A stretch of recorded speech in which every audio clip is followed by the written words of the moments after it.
With the release of the brand new Sony 400mm f2.8 G Master lens, we thought it would be a great time to review its baby brother, the Sony 100-400 G Master lens. Let's take it for a spin.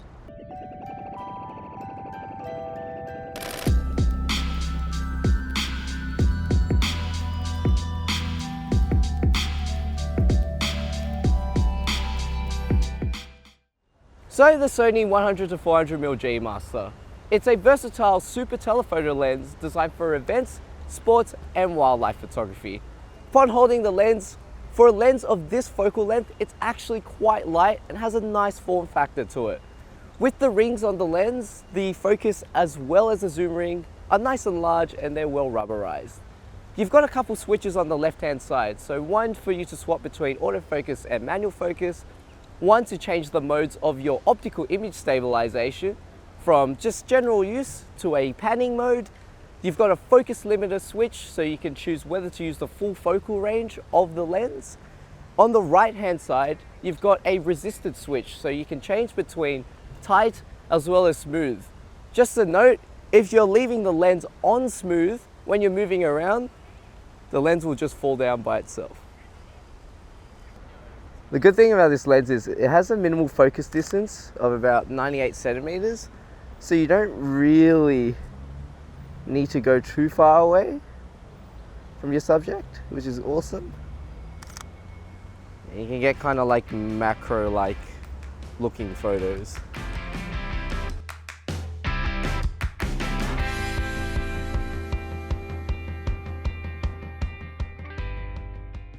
So just to go over the key features of the Sony 100-400mm G Master.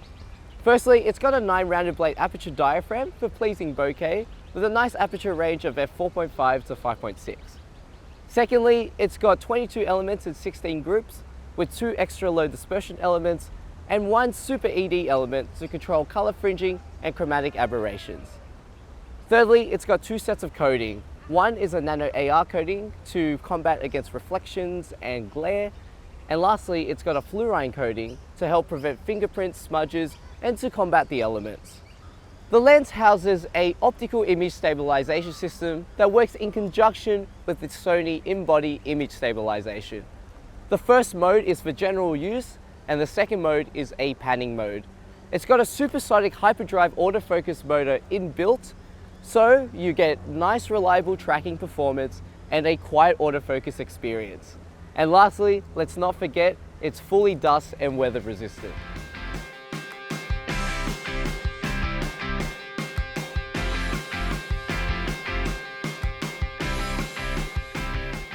Dude, I'm loving the optical stabilization with the in-body.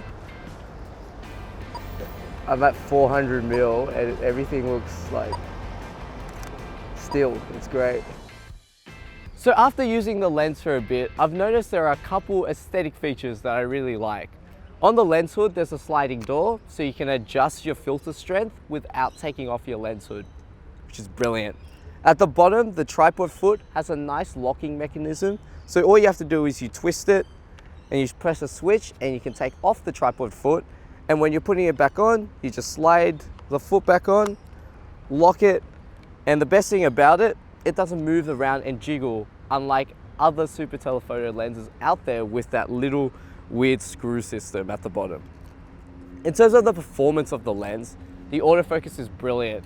I wish we had it on an A9 or an A7 Mark III to see the full potential of the lens, but I've currently got it on an A7R Mark II and it's still keeping up, and the tracking performance on it is still adequate. In terms of the aperture range, your depth of field performance varies because it's an f4.5 to 5.6. So in most cases, you'll need to stop down the lens to get optimal sharpness of the lens, which means that you'll need some good available light to get the best out of the lens.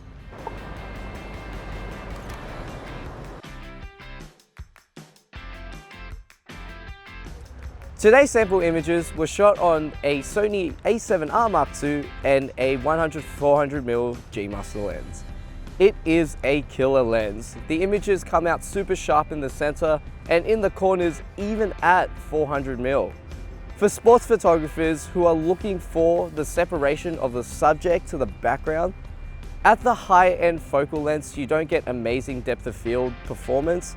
However, you do get a versatile focal length, so you can shoot more types of photography. Really, there's not much to talk about here, as the photos really come out excellent. That image stabilization, holy. It's like it's not even moving.